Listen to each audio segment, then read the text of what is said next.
Okay, long jumpers. USA Track and Field team, Ambo Sports Track and Field team. We're in season.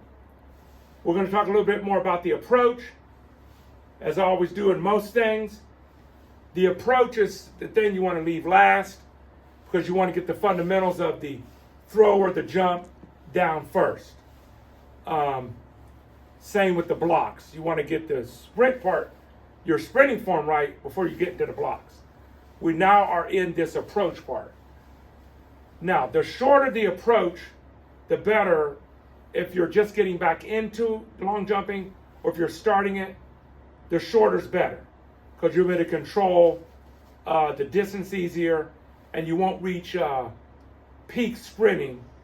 You won't reach your peak sprinting too far before the board and be too tired. You have to work your way up to that. So on the approach, the key is, if we just look at some video demos of the approach, starting to prep,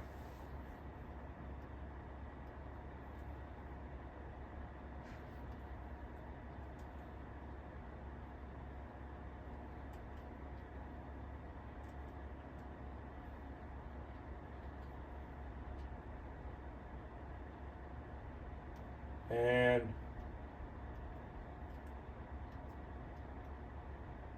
here we go. Taking that step back to prep the self. Now, this first stride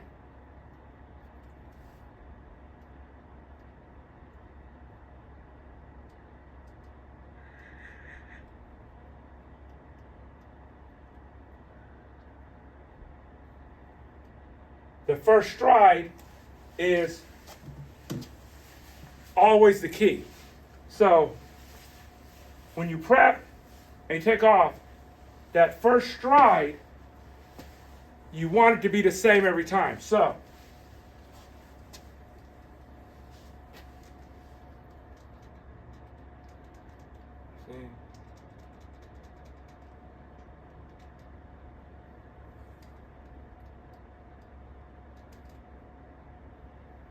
okay, that first stride, when you measure your steps, you start down at the board, you run this way for 10 strides, 12 strides, 14 strides. 10 is a good place to start. On the foot you're going to take off on, if it's the left foot, then when you turn to go that way, you start on the same foot, and you run down, and then when you hit that left foot on stride 10, that's where your starting mark's going to be. You're just going to turn around. After you turn around, you want to put another mark to where your first stride hits. If you hit that first stride the same every time, you have a 90% probability you're going to hit the board right. That's what's going to determine it, where you won't go, what am I doing, what am I doing, what am I doing? So make sure that your stride is fixed and is correct. After your stride is fixed correct, you practice like hitting that stride, hitting that stride, hitting that stride. Okay, now you have to not do the stride, and you have to come down closer, and you have to practice the pop-ups and bring the knee up. So pop, knee up. Pop, knee up. Just keep practicing pop, knee up. If your jumps aren't really long, it's proof that you didn't practice those enough, because there's no magic in it. You have to master these things, and then the distance will go further out. It's not something like, right, I know about that. You can know about it, but you don't know about it. Knowing about it is when you do enough reps on it that it proves that you know about it.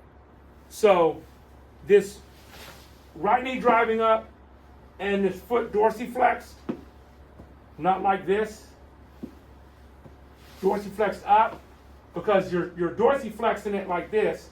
This is pointed, this is dorsiflexed, because you're preparing it to push out to the heel, not from here to the heel. You're already going to push out to the hill. Out to the hill. So the pop-ups, the measurements are the first step.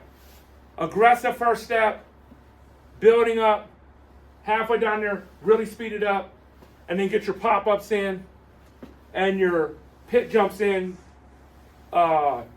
Just stretching your heels out into the sand and landing. And then you want to reduce, and I'm going to have this in the workout prescription. You don't want to jump more than about 10 jumps in your practices. So you want to do mostly run-throughs, real close, run jumps into the pit,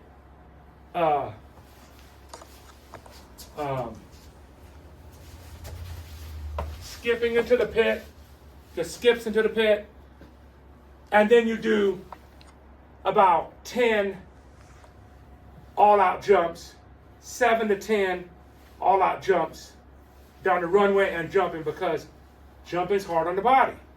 You want to save your body for those meets during this time of year. So I will see you in the next training video, and enjoy your workouts.